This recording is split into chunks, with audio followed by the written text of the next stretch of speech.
I want to talk about the role of markets in creating monetary institutions because it's something that's often not fully appreciated. A lot of modern writers find money very peculiar, and that's understandable when we're talking about fiat money, the kind of money we have today, which is not a commodity, is not linked or redeemable in a commodity. And it gives rise to the idea that the money we have today is sort of completely abstract. It's like a mass hallucination, or as the newspaper The Onion explained, if people understood that money is just a mutually shared illusion, then the economy would grind to a halt. It's not quite that fragile, but it is intangible. Sorry. So here are some more serious musings on this theme. Whoops. The idea that money isn't material, therefore it's a psychological construct. It's a figment of our collective imagination, or it's a made up thing. It seems to me that's going a little too far. Money is a social institution. That's how I would describe it. It's a pattern of behavior that is very real to any individual, just like languages.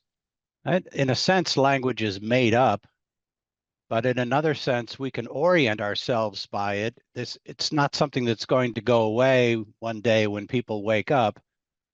It's something that's evolved, and the same is true of money.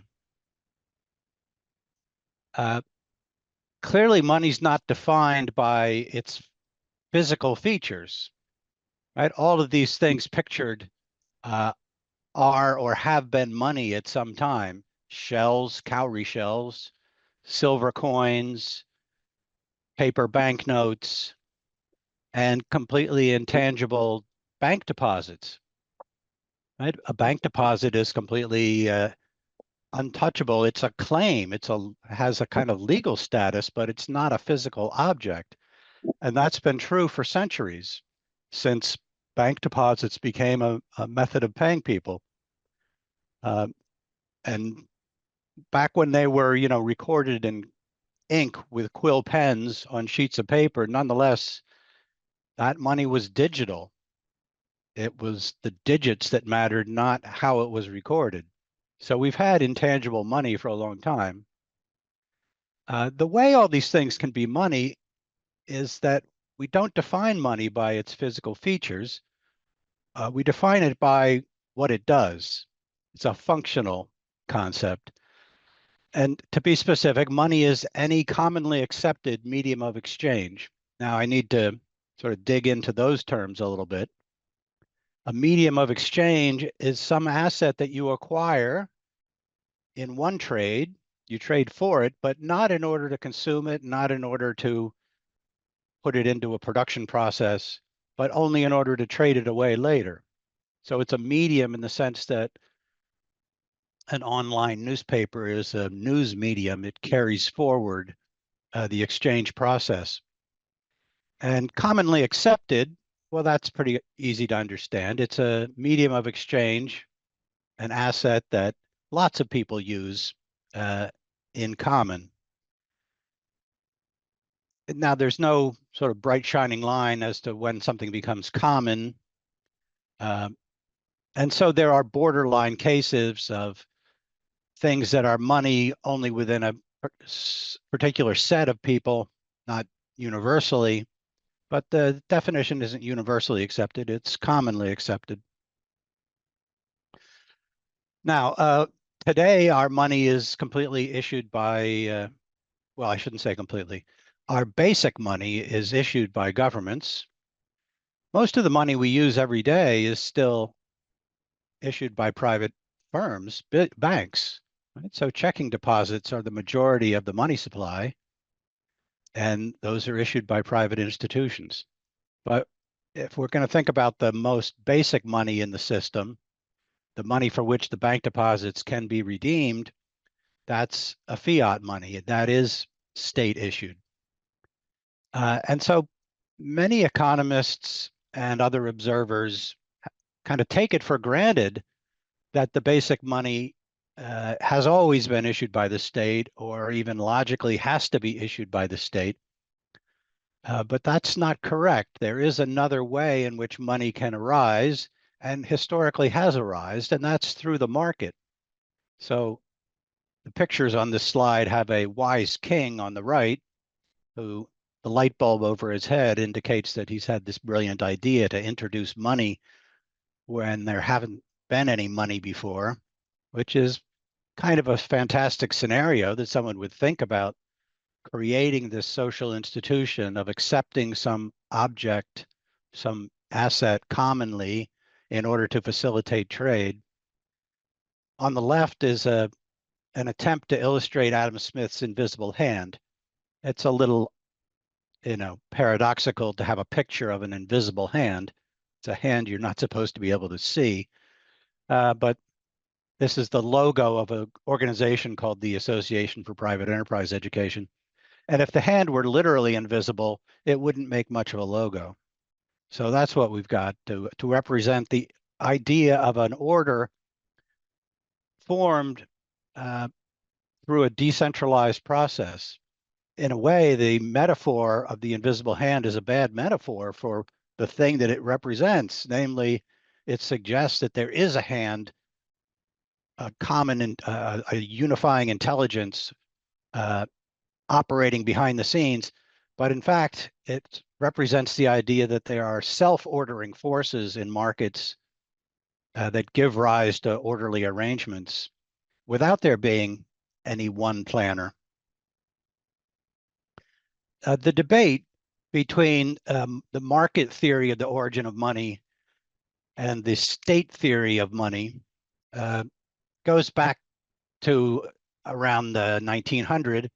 So just before that, Karl Menger, the founder of the Austrian School of Economics, so he taught at the University of Vienna, introduced the idea in his Principles of Economics that money had arisen as if by an invisible hand. Actually, I shouldn't say he introduced it. There were earlier writers like Adam Smith who hinted at it, but Menger gave the first really satisfactory account of how money could arise from a non-monetary economy. And an excerpt, he wrote a long monograph on money, an excerpt of which was published in English in 1892 and entitled On the Origins of Money. And the state theory of money is most famously represented by Georg Friedrich Knopp, the author of the book, The State Theory of Money. And if you actually read the book, The State Theory of Money, you find out that, well, it's rather unsatisfactory. There's a lot of wordplay, and Knapp sort of pays attention to money issued by states and then treats it as it's somehow primary, when in fact, historically, it came along later. He focuses on legalisms rather than the economics of money. So what is Menger's account? Well, here's his conclusion. Money's not an invention of the state. It's not the product of legislation. It doesn't even need the sanction of a political authority. And we can point to cases where people are using a money that the state tries to outlaw. So in some countries nowadays, it's illegal to use US dollars, and yet most people use US dollars for most transactions.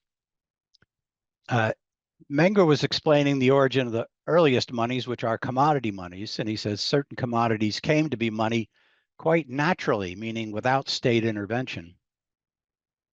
Adam Smith, as I mentioned, had a similar idea, although he didn't flesh it out, didn't really give us a step-by-step account. But he had the idea that the money that was prevailing in his day, gold and silver coins were the basic money, was money by the common consent of mankind, as opposed to having been imposed by some wise ruler in the past. And we can say the same thing about later developments in monetary technology. They came about as the result of market forces.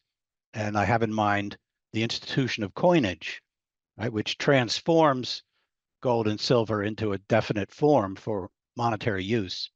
We can say that about checking accounts, transferable deposits. Those are the product of market institutions. And we can say the same thing about paper money issued by banks or banknotes. So Menger's theory basically has two steps. He's trying to explain how a commonly accepted medium of exchange arises from the bottom up, how some commodity comes to have this feature of becoming a commonly accepted medium of exchange. And the first step is we have to explain why individuals or any individual moves from direct exchange or simple barter to indirect exchange. So it's direct exchange, you come to market having produced, let's say, asparagus. You're an asparagus farmer, and you want to go home with a plaid shirt. Direct exchange means you have to find a shirt seller who will accept payment in asparagus, and then you trade the asparagus directly for the shirt. Uh, People discovered that that's an unlikely transaction. Not that many shirt sellers will accept asparagus, or more generally, as people began to specialize, they ran into the inconvenience of the thing they produced not being widely accepted uh, in exchange. And so it paid them to trade what they produced for something that was more widely accepted. And some early monies were common consumption commodities like salt or peppercorns. Uh, in many societies, they were things that served as jewelry, like the cowrie shells I showed you earlier. So at this point, different individuals may have hit upon different commodities as useful media for indirect exchange. The second step is to explain why society converges on a commonly accepted medium of exchange. And it's pretty straightforward. If you're using indirect exchange, you have to be alert to what your potential trading partners are willing to accept. So if you look around and see, well, there's a whole group of traders who accept payment in salt. Uh, if I can trade what I produce, the asparagus or whatever, for salt, I stand a better chance of being able to trade for the goods I really want to consume, to take home. So I'm on the lookout for what is widely accepted by other people. And if I accept salt so that I can trade with those people who use salt already, I've widened the circle of people who accept salt by one more person. Right? I've enlarged the number of people who accept salt, and that makes the use of salt more attractive to other people because now they can trade with me. So it's a self-reinforcing process or a coordination game by which some medium of exchange, some commodity, gains adherence and gradually becomes the dominant or the most common medium of exchange. Right? So it doesn't take any central intelligence to bring this about. It doesn't take any committee meeting. Uh, we know historically it was silver and gold that eventually prevailed as the most common commodity monies, and they, in a sense, outcompeted earlier commodity monies like salt, cowrie shells, copper beads were used as money in some places, and even oxen were used in ancient Greece. These other commodity monies have some disadvantages. They're not as easy to store. Well, in the case of oxen, uh, once you make change with your oxen, it's not as easy to store. It becomes rather perishable. Uh, but traders care about storage, about ease of carrying the money around. So they want something precious rather than bulky. How easy it is to make change or divide it, and how easy it is to identify the quality of what it is you're being offered. You're going to have trouble making trades with something that comes in different qualities, and your trading partners are worried that you're offering them a low quality, but they can't tell. So there's a kind of social winnowing process of survival of the fittest, if you like. And among popular commodities, people will prefer and preferentially accept the most convenient. So people will prefer to be paid in silver rather than wood. And the better money, better hand-to-hand money, right? That's the technology we're talking about, is going to drive out inferior money over time. And as pockets of traders who were using salt or cowrie shells came into contact with people using silver, they adopted silver in preference to what they had been using. So the use of silver spread until it encompassed the ancient world. So the point of Menger's theory is that money was not invented in the sense that a telephone was invented by somebody, some wise individual who came up with the idea and put it together. Go back to cowrie shells. The cowrie shells being used as money are not physically any different. Unlike the telephone, they're not a new arrangement of physical materials. They're the same as cowrie shells that are simply strung together for use as jewelry. What makes them money is the social convention of accepting them in payment, and the self-reinforcing nature of that. So people can count on being able to buy what they want to buy with cowrie shells. Right? But that's a social convention. It's not the product of a research lab.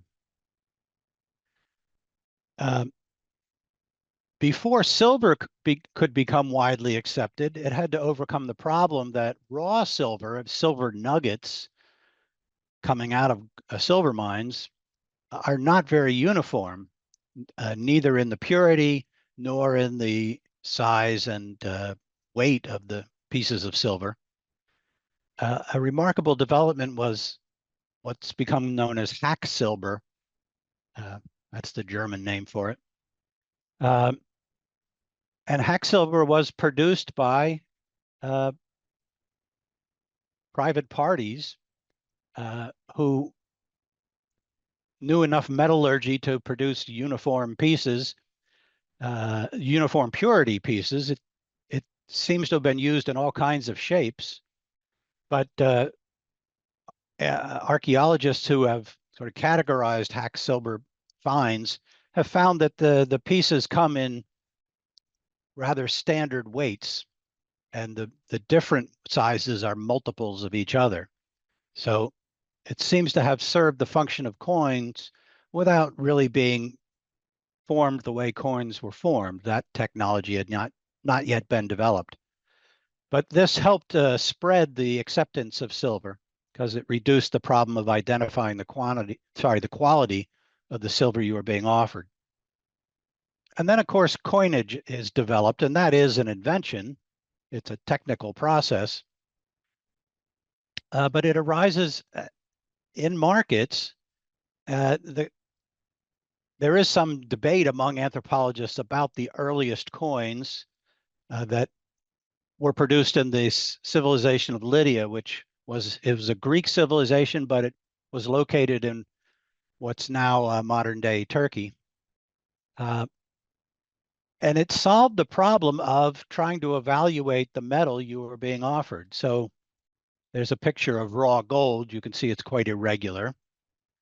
And the way the Lydian coins were formed were by moneyers who had, this picture is actually pretty accurate, of the moneyer, had a big hammer, and on the face of that hammer was a relief of the pattern that's about to be hammered into the coin. So what was the purpose of hammering it into the coin? Well, it produced a certification that this was a piece of metal of a reliable purity, a reliable fineness is the technical term for the percentage of pure gold or silver. In Lydia, actually, they had a naturally occurring alloy of gold and silver called electrum. But the stamp told you who had produced the coin and told you what its pure metallic content was, its precious metallic content was. Right? So it's a kind of a certification, and certification services can be provided privately. They are today, if you want to buy gold biscuits or gold bullion bars, those are produced by private firms and certified by them. Now, some of the Lydian coins were produced by kings, but archaeologists have found that there are more patterns on Lydian coins than the number of kings during the period in which they were produced. So it's pretty clear that there were private coin producers. And it seems reasonable that private merchants would want to develop a way of convenient payment, and this reduces the awkwardness of accepting irregular or raw gold or silver. But there is the state theory of money on the other side, and it's worth mentioning because it still exists. It's still enunciated by some scholars. And a bald statement of what the state theory asserts was made by Randall Wray when he said, the monetary system itself was invented to mobilize resources to serve, namely to facilitate tax collection is what he's referring to serve what government perceived as to be the public purpose. I'm not sure I would give ancient governments credit for serving the public purpose, but put that to one side. In particular, Ray and some other adherents of the state theory of money, who sometimes call themselves chartalists, assert that the states introduced coins as pay tokens for their soldiers. This raises a kind of puzzle, though, because if they're just pay tokens, you pay the soldiers, then the soldiers can buy goods and services, and then the recipients of the pay tokens who sell the goods to the soldiers can pay their taxes with these tokens. If that's the circuit that's introduced, it's a puzzle why the tokens would be made of expensive metals. Why would you make them out of silver and gold if the value derives from their being useful for paying your taxes? Why don't you make them out of cheap metal like iron? Or why don't you just make them out of leather? Why would you use gold and silver?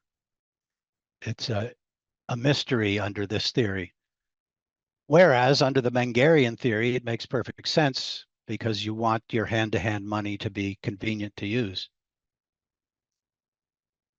Right? But under the state theory, you could just stamp the value on the piece of iron and it should be worth as much as you want it to be worth just by decree. I said the state theory still exists. Here's a statement by an American member of the House of Representatives in a hearing about digital finance, that is Bitcoin and cryptocurrencies. He says there's not a single shred of evidence over many centuries that new financial systems or new systems of currency grow organically in an unregulated way and lead to good outcomes.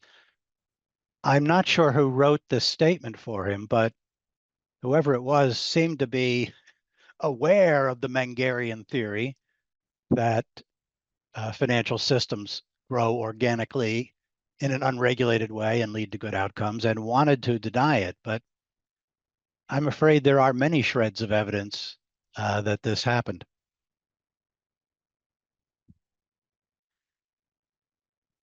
Charles Goodhart is a well-known economist who worked for many years at the Bank of England. He asserted in an article that currency becomes money primarily because the coins are struck with the insignia of sovereignty. Right? So he's close to saying that you can't have currency without it being issued by the sovereign. But of course, we've got lots of evidence that that's not true. We've got monies before coinage, like shells and hack silver, which I've mentioned, that had no insignias on them, neither of a state issuer nor of a private issuer. We have privately minted silver and gold coins, that were widely accepted where they were allowed. So in Lydia, in ancient India, and there's a picture below the coin of an ancient Indian coin, which is punch marked to indicate its purity and its size. And those were produced, it's well known, by private coin makers or moneyers. Uh, Now, of course, ancient rulers monopolized the production of coins in Greece and then in Rome. But after the Roman Empire broke down and could no longer enforce that monopoly, privately issued coins prevailed in Merovingian Gaul, that's right after the fall of the Roman Empire, for several centuries before nation states could gain this power to reimpose a monopoly. And I published an article just a few years ago about privately produced gold coins in the United States in the 19th century, where the private mints located near the sites of gold mines in the middle of the gold rushes to serve the needs of the gold miners. Those are all about privately issued coins. But in the 19th century, the most popular money, the most commonly used money was not coins of any kind, but rather banknotes issued by private banks. That was the predominant money in Western economies in the 18th and the 19th century. So Goodhart's statement is certainly not true about paper currency. It's not struck with an insignia of sovereignty. It's struck with a brand name. Tells you which bank issued it. Some textbooks will tell you that governments took over the production of coins in order to improve their quality. And even Carl Menger said that at one point in his article on money. But the evidence is against that assertion because ancient and medieval rulers did not maintain the quality of the coins. They notoriously debased the coins. And so what they were after was not quality, but revenue. Uh, they imposed high fees for turning uncoined metal into coins. They banned the use of foreign coins to reduce competition with their own products. They charged high fees and debased silver coins more than gold coins because gold coins, they had to compete in the international market, whereas with silver coins, they could enforce a local monopoly. So they practiced a kind of price discrimination to increase their revenue. And of course, they debased the coins and imposed legal restrictions, legal tender laws that forced people to accept the debased coins at the value of the old coins, which were less debased. And on the other side, they forced everybody who had uncoined metal to sell it to the mint, to the state mint. You weren't allowed to take it to another country. You weren't allowed to smuggle it out, although, of course, it was hard to enforce. And they used that as a way to get a bigger profit margin. They paid lower than market prices for gold and silver. So the revenue motive is impossible to deny. I want to say a little more, just because it's an interesting story, and I want to plug my own article. I want to say a little more about the privately produced gold coins in the United States in the 19th century. And here's a map of the country as it was. Only the eastern half of the country had been turned into states. The western half, except for California and Oregon, were territories that hadn't yet been organized into states.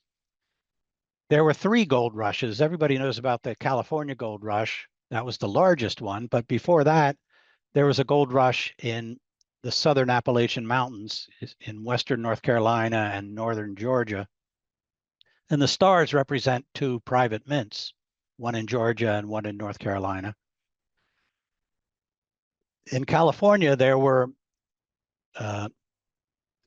close to 20 mints. The big stars, San Francisco, the smaller stars, Sacramento, they had private mints, but there were also private mints using California gold in Utah and in Oregon. And then there was a third small gold rush near Denver. That's the star in the middle, uh, around early 1860s. And all three of these saw private mints arise to produce coins for the convenience of the gold miners. So here's the way the private minting business worked. It didn't work through debasement. That's not where the profit came from. The profit came from a fee charged to the miners who brought in uncoined metal for the service of uh, assaying it, that is, testing what the purity was, and then coining it, producing pieces of uniform purity. And the way the mint was paid was they took out some of the gold that was brought in and kept it. So it operated pretty much like a grain mill where a farmer would bring in wheat and take away flour, and the grain mill's payment was some percent of the wheat that was brought in. So I have a numerical example here, but the idea is that,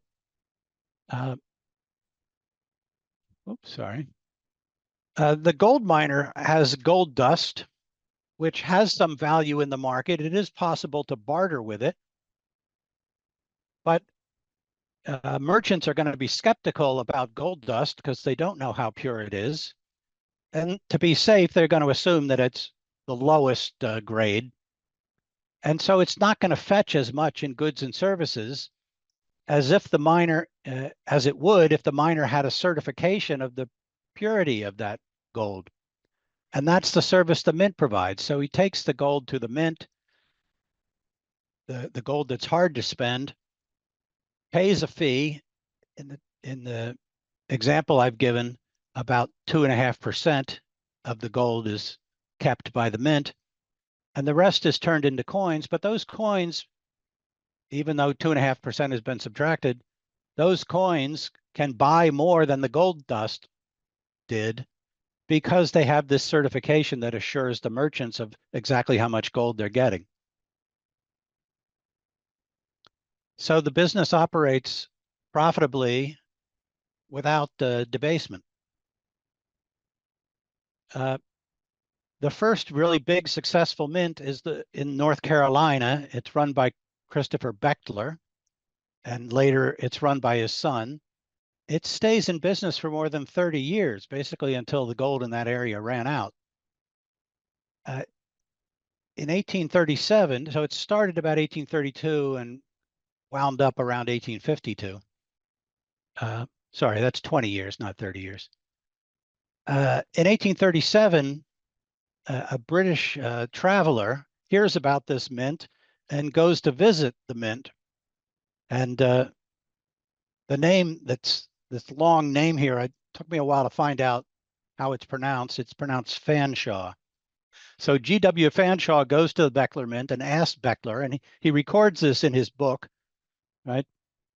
Before there was film and television and video, people read travelogues. So he publishes it as part of his travelogue. He says, I asked Bechtler, why don't you debase your coins with cheaper metal of the same weight so you could fool people? The coins wouldn't be any lighter. You could do that and you could make a bigger profit doing that. And Bechtler immediately replies to him, well, one, it's not what an honest man would do. That would be dishonest. But two, and this is the practical answer, I'd soon be found out. He would be found out because people were continually testing his coins. In particular, some people, if the coins got up to the northeast of the country where the government mint was in Philadelphia, they would take those coins to the mint to have them tested. And the mint kept reporting that these coins were of the purity that they purported to be. So Bechtler said, I would soon be found out. And if I were found out that I was shortchanging my customers or producing substandard coins, that would be the end of my business. People would stop bringing me their gold because it wouldn't be any better for them to have my coins if nobody trusted my coins than to have their raw gold. So the service Beckler was providing, since there was a government mint, but the government mint was a long way away, was to allow them to coin their money locally and avoid the cost and delay of shipping it to Philadelphia and having the coins shipped back. In California, Beckler produced about $3 million worth of coins. And as I said, stayed in business for a long time, basically until the gold was played out. The gold rush in California was much bigger. And there was a problem in California with some mints being set up by people who were incompetent or people who deliberately produced underweight coins. One of the most notorious was the Mormon Mint in Salt Lake City, where the coins were basically 10% underweight. And the only way I can explain that is that they were building tithing into the production of the coins. If you accepted one of these coins, you were giving a 10% donation to the church. But there were others in San Francisco who, either through fraudulent intent or through incompetence, were producing coins that were 2% underweight, 4% underweight. There were also mints that produced honest coins. But here's the remarkable part of the story. The dishonest mints quickly went out of business. They were found out very quickly, as Beckler predicted would be the case. Somebody assayed the coins. There were lots of assayers in San Francisco to serve the gold miners, and then would report to the newspaper, I tested these coins and they were underweight. And then merchants would immediately either stop accepting the coins or only accept them at a deep discount. And so those mints lost their business. Nobody would take them gold anymore. They were quick. They only lasted a few months and they didn't produce much. The honest survivors from the earliest round of mints, in particular Moffett and Company, they did a lot of business because people learned they could trust their coins. The dishonest mints were quickly replaced by other mints, all of whom were honest. Well, all but Baldwin and Company. And those mints produced a lot, something like $30 million worth of coins.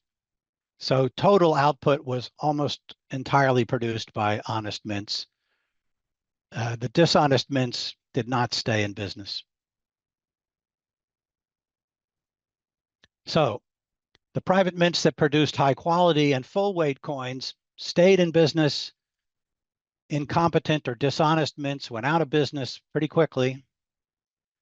And if this experience was satisfactory, why did the US government then outlaw private gold and silver mints in 1864?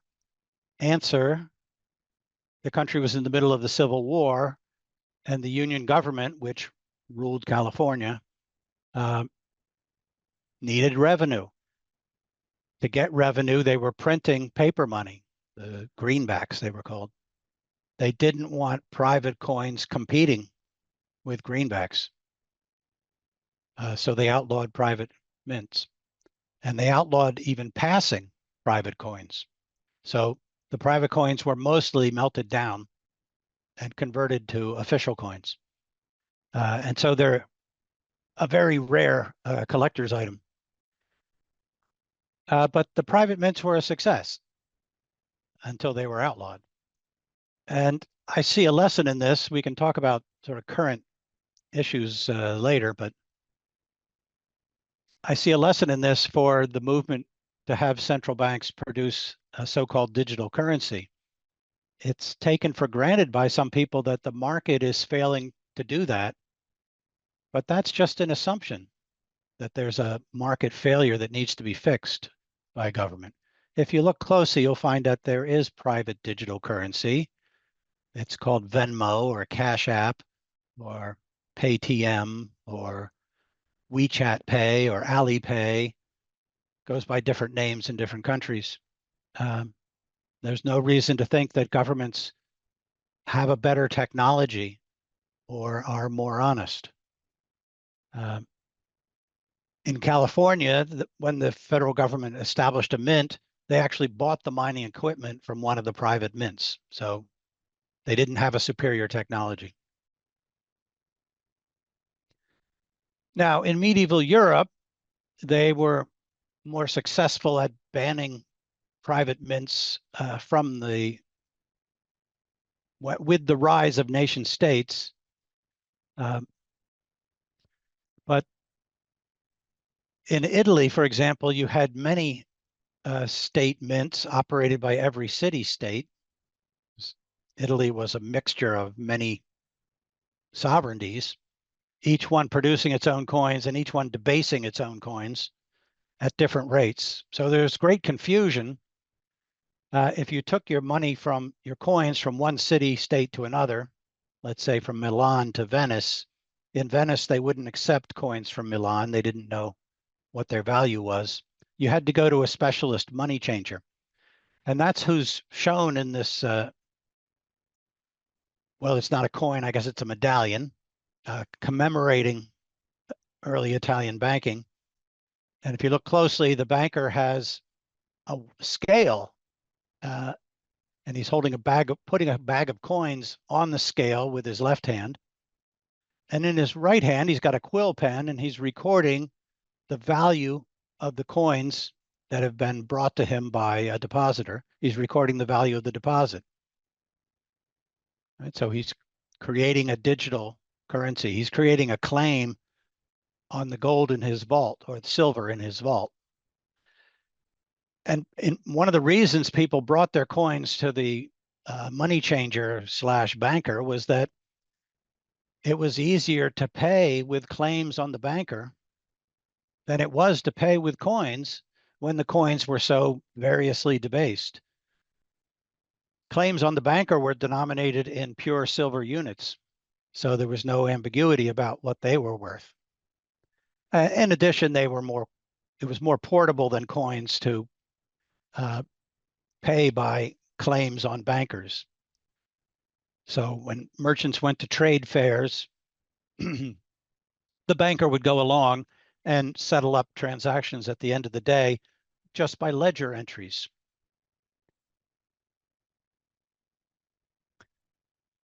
So the first bank issued money is deposits. Later, banks issue paper currency, and paper currency evolves from deposit receipts that could be signed over. So a late example of that is the London Goldsmith banknote. If you note, it's the value of the note is written in by hand. So this was sort of custom filled out like a check, 40 pounds. But the contract is stamped on it or printed on it. We promise to pay to, and then there's a name or bearer. Bearer means whoever holds this note is entitled to redeem it for 40 pounds worth of coin. And then it's hand signed by the banker. Well, so this is kind of halfway to being a standardized banknote where the value is pre-stamped in round numbers, and we've become accustomed to 1, 5, 10, 20, 50, 100. Below, there's a banknote from California from the 1860s, which is quite clear about the contract, and that's because there were two kinds of dollars in those days, greenback paper dollars and gold dollars. It says at the top, redeemable in gold coin. The first gold bank of Stockton will pay $10 to bearer in gold coin on demand. Right? So this is a claim, the gold coin, but it's more convenient than carrying around gold coin for some purposes. Now, an occasional complaint about a gold standard, even with private institutions and no debasement, is look, it's an expensive way to run a monetary system. It incurs the resource costs of digging gold or silver out of the ground and then just storing it in bank vaults. But it's important to recognize that in a gold standard, people don't use gold coins commonly. Historically, they use bank issued money. That was more convenient for most purposes. So you could go weeks before you saw a gold coin in, let's say, 1900. What people transacted with, the common money, were bank issued notes and deposit claims, claims to the coin in bank vaults. The bank vaults did not hold 100% reserves. How could they get away with that? Well, because most bank customers didn't want the very coins that they brought in back. They weren't hiring a storage vault. They didn't just want a warehouse. They wanted access to payment services. They wanted banknotes because they were more convenient, or they wanted to be able to write checks because those were more convenient than carrying around bags of coin. So they would be satisfied if they got paid back any coin of the equivalent value. And when that's true, then banks can hold fractional reserves. They have to hold enough reserves to actually meet all the claims that actually are presented, but only a small fraction of all the claims that could be presented are presented on any day. And so fractional reserves greatly reduce the resource costs incurred by a gold standard. There's a famous estimate by Milton Friedman that overstates the resource costs by assuming that 100% of the money issued is backed by gold. Well, in practice, in developed countries, banks held reserves of more like 2%. So Friedman's estimate overstates the resource cost by a factor of 50. Instead of being 2.5%, it was 5/100ths of 1%. Now, there's even some modern day writers who refuse to believe that this was voluntary. They think it was some kind of swindle. But informed customers agreed to fractional reserves because with fractional reserves, it becomes possible to have a bank account with no storage fees and even a bank account that pays you interest on your checking account. A warehouse bank obviously can't do that. And with fractional reserves, it becomes possible to have banknotes payable to the bearer and thereby circulating anonymously. It's impossible to do that with 100% reserves because somebody has to pay the storage fees and the bank has no way to collect the fees if the note is circulating anonymously. If you have different banks issuing their own banknotes, one worry has been that the banks might not accept one another's liabilities at par, so you'd have floating exchange rates between banks. And there are examples of that in systems like the United States, where banks were not allowed to set up branch banks across state lines. But where that wasn't legally restricted, where banks were free to set up branching networks, what you found was banks came to accept one another's liabilities at face value because it was the best way to do business. It was good for business to have your own notes accepted widely. And in exchange for other banks accepting your notes, if you're a banker, you agree to accept their notes. You make this agreement with all the reputable banks who will make it with you. So banks that eliminate the hassle of non-par circulation are going to do more business than banks that fail to do that. And so we see even in a big country like Canada, you quickly got par acceptance nationwide that accompanied the branching out of banks nationwide. One of the first places you see par acceptance between banks is in Scotland. Scotland was a pioneer in a lot of banking practices. The first two banks, well, the first bank was the Bank of Scotland. The second bank was the Royal Bank of Scotland. And when the Royal Bank of Scotland was established in 1695, when the Royal Bank is established, Bank of Scotland notes are the main money. So the Royal Bank has to accept them if it wants to attract depositors. But the Bank of Scotland decided, no, we're the only bank in town. We have a natural monopoly. We just have to not recognize this upstart bank and it won't be able to do business.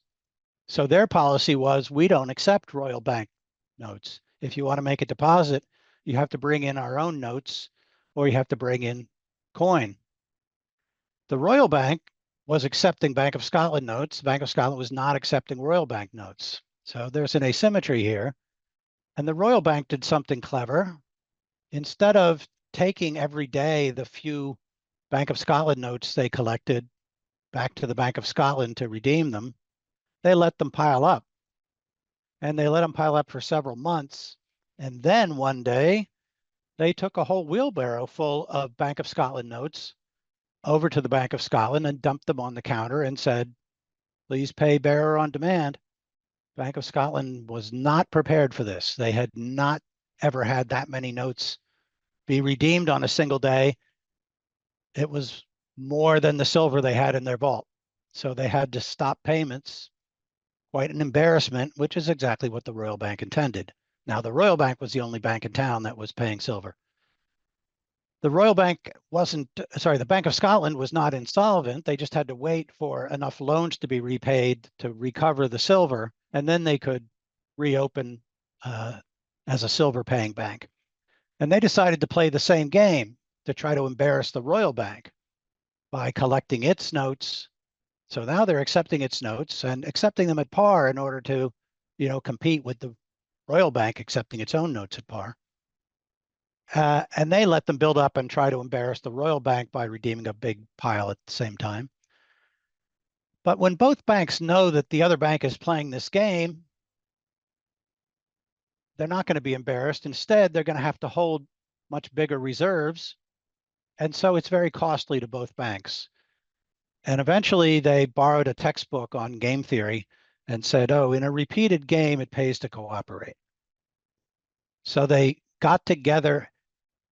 Initially, it was once a week, then twice a week, then daily, and exchanged their claims on each other. And only the difference had to be settled in coin. And so that's the origin of the note exchange, they called it. And eventually they accepted checks the same way. In the US, the story is a little different. There was a single commercial bank called the Suffolk Bank, which decided to enter the note changing business because banks from outside of Boston traded only at a discount in Boston. You had to go to a note dealer to swap your out of town notes for banks that were accepted, not bank notes that were accepted in Boston. The Suffolk Bank said, well, we can do that business. And then they either they took the notes back to the bank that issued them and redeemed them, but they offered them a deal, the other banks. They said, look, if you leave an account balance with us, we'll debit your account balance and you don't have to worry about us showing up and suddenly demanding silver. So they became the clearinghouse for the other banks. The other banks eventually got tired of not earning any interest on their account at the Suffolk Bank and organized their own bank for mutual redemption. That's what they called it. And took that business away from the Suffolk Bank. But these banks had all agreed to accept one another's notes at par. We see a recapitulation of this same history in the formation of automatic teller machine networks, where banks voluntarily agreed to accept one another's customers' ATM cards or debit cards. Right? They cooperate by allowing the bank with the ATM machine to access the computer records that show that the customer who's presenting the card actually has money in their account, and then allowing them to withdraw it.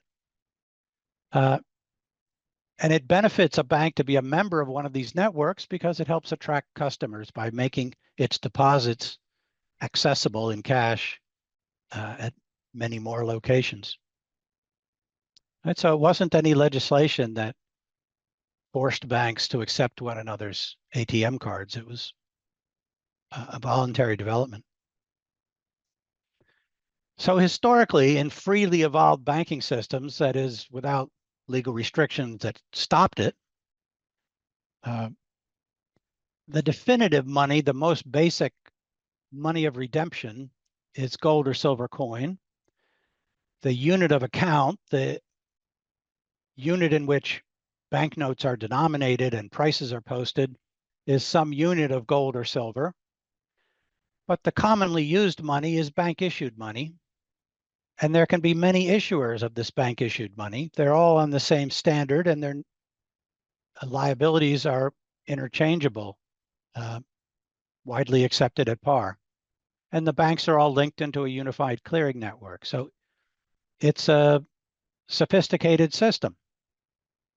The picture on the right shows the three brands of banknotes that are still circulating in Scotland. The banks in Scotland never lost their right of note issue. And that's what we see historically in banking systems that weren't hampered by significant legal restrictions. A sophisticated, well-functioning system um, with stable banks accepting one another's liabilities at par. Besides Scotland, Canada is another example, Sweden. In the New England section of the United States, there was relatively free entry, and the Suffolk Bank and its successor, the Bank for Mutual Redemption, provided par acceptance throughout that region. A former student of mine did a study where he just tried to find as many cases as he could of banking systems with more than one note issuer, and he found about 60 cases around the world, basically every British colony and many independent nations.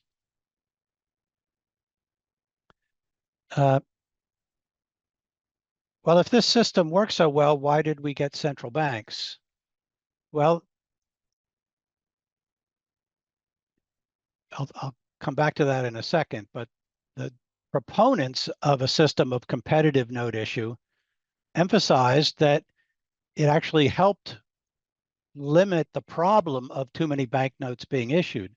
So a fear people sometimes have when they see, oh my gosh, there are 20 different banks that can issue as many banknotes as they want.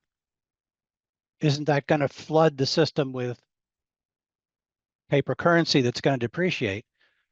And the answer is no, because these banknotes are redeemable and all the other banks serve as collection points when people deposit their currency at the end of the day. They deposit it in their own bank. Their bank will bring it back to the bank that issued it and demand redemption at the clearinghouse. So if you have many banks of issue, they will be continually disciplined by the threat of adverse clearings, of losing reserves to the other bank. And any random errors in issuing too much money or too little money are going to cancel each other out the more issuers you have. But if you have only one issuer and that issuer overissues, well, there's no adverse clearing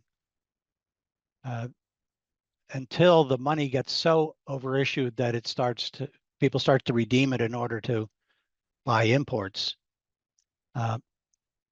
So a system of competitive note issue actually helps stabilize the issue of money and helps tailor the quantity of banknotes, that's N, to the quantity demanded, that's ND.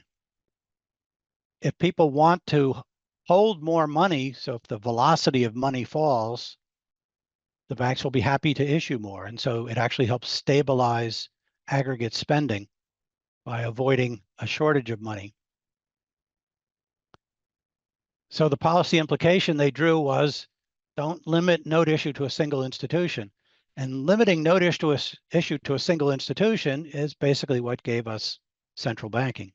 That was the initial legal privilege that central banks had, or the institutions that became central banks. Right? So it was legislation that gave privileges to certain institutions that created central banks. It was not market forces. So they gave a monopoly in banknotes, for example, to the Bank of England, and there was a quid pro quo. The Bank of England was expected to lend to the government at low interest rates. Once the central bank had the backing of the central government, other banks saw that it was a safe place, it wasn't going to be allowed to fail, to keep their own gold reserves. And you got centralization of gold reserves. And central banks could then, like the Bank of England learned to do, they could monkey with the international gold flows by raising or lowering their discount rate. And in a crisis, they could suspend redemption. And in World War I, all the major combatant nations suspended redemption of the gold standard, and that was the end of the classical gold standard. So that brings us to the 20th century, where central banks went off the gold standard in order to print money to help pay for the war, which caused drastic inflation. And if you raise the price level so that the franc or the pound no longer buys as much as it did when it consisted of gold, then you have a choice. You either have to deflate, go back to the pre-war price level, or you have to devalue your currency. France devalued. Great Britain tried to go back on the old standard, but they couldn't do it because when the gold pound buys more than the paper pound, people will redeem their paper pounds for gold and the Bank of England loses reserves. So they only went back for a few years. Even under heavy restrictions, they were forced back off the gold standard. After the Second World War, so the interwar period was chaos because central banks were not getting their act together. In the post-war period, post-Second World War, the Bretton Woods system was created, which still had a tenuous link to the gold standard, namely the US dollar was redeemable for gold at $35 an ounce for foreign central banks. But the US government pressured foreign central banks not to redeem their claims. There were a series of devaluations by other currencies or revaluations by the few who inflated less than the United States. But eventually the United States, having this privilege of issuing a currency that other countries would just accumulate, printed too much of it to be consistent with redeeming the dollar and went off the gold standard in 1971, closed the gold window. And since 1971, the world has been on pure fiat monies. And these fiat monies, as we'll talk about on Wednesday, have produced inflation rates that have been more costly to the holders of money than any reasonable estimate of the resource costs of a gold standard. So there's an irony there because one of the intellectually respectable arguments for going off the gold standard is Milton Friedman's argument that you would save resource costs and you can, by not having to dig up gold, and you can reproduce the price stability features of a gold standard by properly controlling the issue of fiat money. And so Friedman was in favor of going off the gold standard. But as he, of course, he recognized in retrospect, after 1971, the issue of money was not controlled in an appropriate way to give the same price stability. There was double-digit inflation in the late 70s and early 80s. And a couple of years ago, just after the pandemic, there was again double-digit inflation in Europe, close to it in the United States. So we have a problem of controlling the inflationary tendencies of central banks, which we'll talk about on Wednesday. And the chart shows the decline in the purchasing power of the shekel since 1970. And it's pretty flat since around 85. So inflation rates have come down in Israel to single digits. And in the United States, you can see a similar chart for the purchasing power of the dollar declining over time. So that's where we are today, and I will take questions in case I've said anything controversial. Just wanted to ask about the cryptocurrency. As you said, if money is more of a social contract and doesn't have to be backed by states, so do you think cryptocurrency can and will be used as fiat money or any other kind of currency?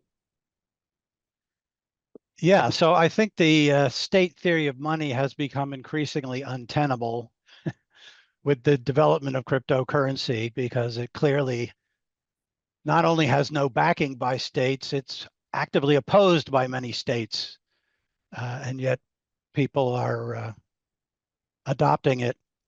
At least they're adopting it as an asset. They haven't adopted it so much as a commonly accepted medium of exchange. It is used at let's focus on Bitcoin, for example, because it's the biggest. Bitcoin is used as a medium of exchange in some circumstances, but I wouldn't call it a commonly accepted medium of exchange. So it would like to be more widely accepted. It would like to be the world's currency. That was Nakamoto's original vision. Bitcoin is going to replace all the fiat monies, but it's making rather slow progress, let's say, at doing that. Uh, it could. I mean, it could. If there were a crisis in all the fiat monies breaking down, so suppose we had chronic double-digit inflation everywhere in the world, and I say double-digit because that's what it takes for people to voluntarily or spontaneously switch from their domestic money to an imported money, right? We call that dollarization when it happens in Latin America, and the people put themselves on the U.S. dollar standard. So if that happened not only to the dollar but to all the leading fiat currencies, something else could take their place, and it could potentially be Bitcoin. But I actually think the gold spontaneous return of the gold standard is a little more likely. I make this argument in my book published last year, uh, which is called Better Money, Gold, Fiat, or Bitcoin. And the reason I'm skeptical about Bitcoin becoming a widely accepted money is because its value is quite volatile. That is, its purchasing power is quite volatile. And it's volatile because of the way Bitcoin was designed to have a completely inelastic quantity. So when the demand for Bitcoin goes up, there's no increase in the amount of Bitcoin issued. That's on a pre-programmed glide path. The release schedule is predetermined. What happens when demand goes up is the price goes up only. Whereas in a gold standard, there's some flexibility to the quantity, even in the short run. When the price of gold goes up, people melt down their jewelry or their other gold objects in order to take advantage of the high relative price of gold. So there's some response that dampens the rise in the price. And in the long run, at a high purchasing power of gold, gold mines will dig a little deeper. They'll produce more gold per year. The flow of gold will increase. You see that in the historical record of the gold standard. After so many years of a rising purchasing power, the output of the mines will catch up and they'll push the purchasing power of gold, or they did push the purchasing power of gold back up to a pretty flat long run trend.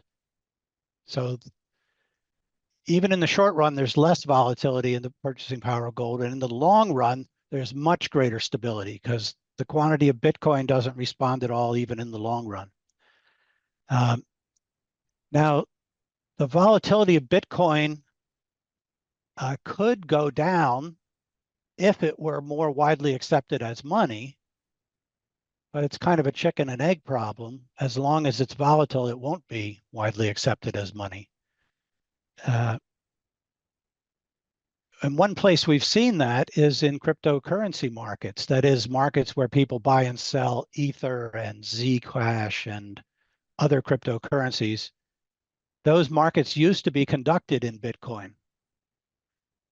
That was the medium of exchange in cryptocurrency markets. Now it's been replaced. It's been replaced by US dollar tether, a stable coin that's pegged to the US dollar. Why? Because it's a more stable, less risky place to park your money between selling your Ether and buying Solana or some other coin.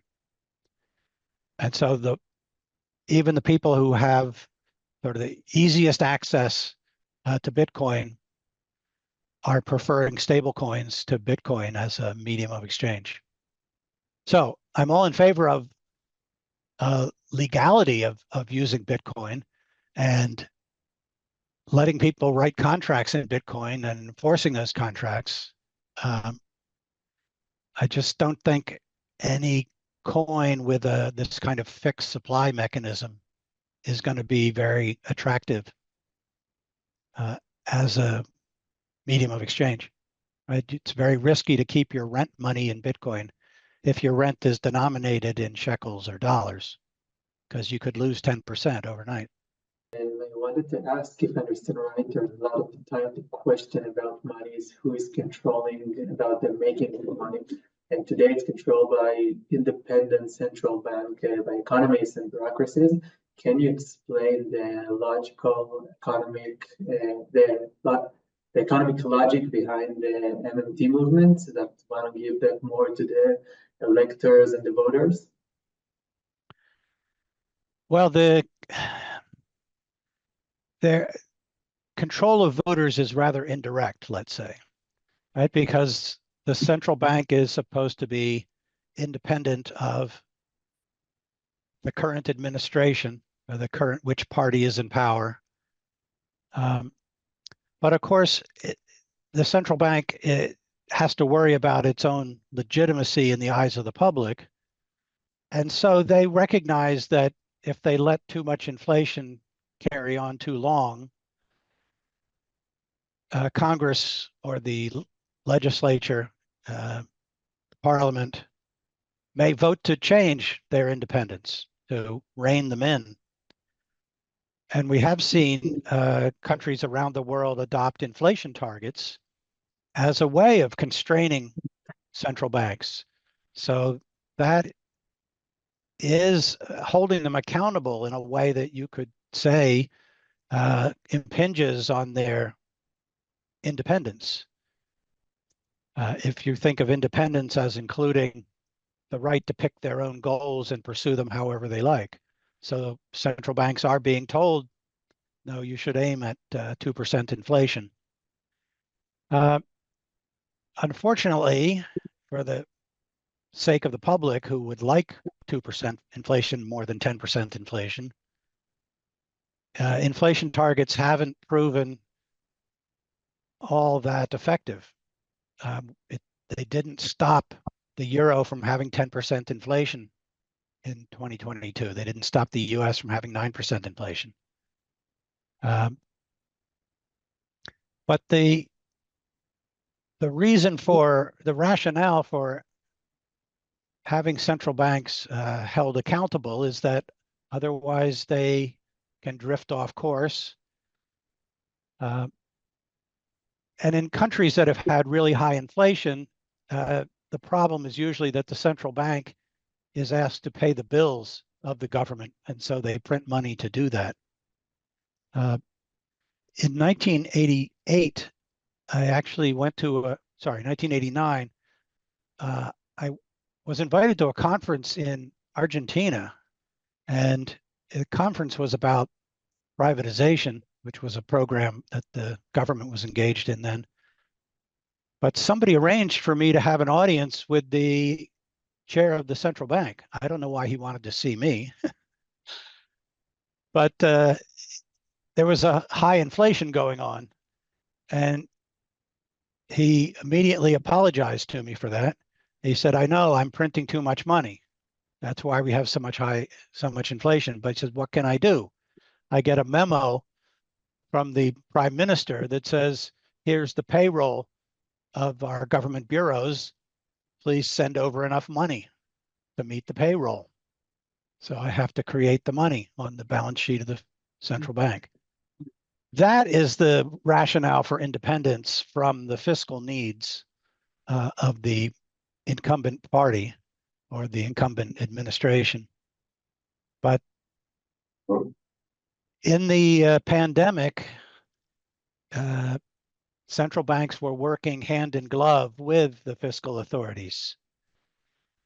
The big deficits, budget deficits that governments ran at least in the United States, I haven't looked at Europe, were monetized by the Federal Reserve. They bought a huge share of the treasury bonds that were issued to help pay for the pandemic and to substitute for the tax revenues that weren't coming in because of the recession. So that's part of the story as to why we got high inflation, because independence was breached in that way. So independence is better than lack of independence. Independence with accountability as to hitting targets is better than independence without accountability. I remember reading a while back about the monetary change in policy to the average inflation targeting. Have we started already seeing problems with the ambiguity in the policy?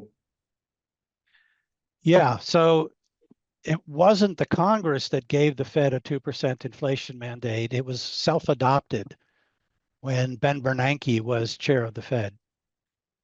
He had been an advocate of inflation targeting when he was an academic economist. And he followed through when he became chair of the Fed, but he didn't get Congress to impose the mandate. The Fed adopted it themselves. They said, we're now going to aim at 2%. But because they adopted it themselves, they were free to modify it themselves. And the modification that Jerome Powell has made was first to say, well, we've undershot 2% for a while, back when that was true. They'd been like at 1.5% for a number of years. So we're going to let inflation run a little hot to make up for that. So that was average inflation targeting, without really specifying exactly for how long this is going to happen.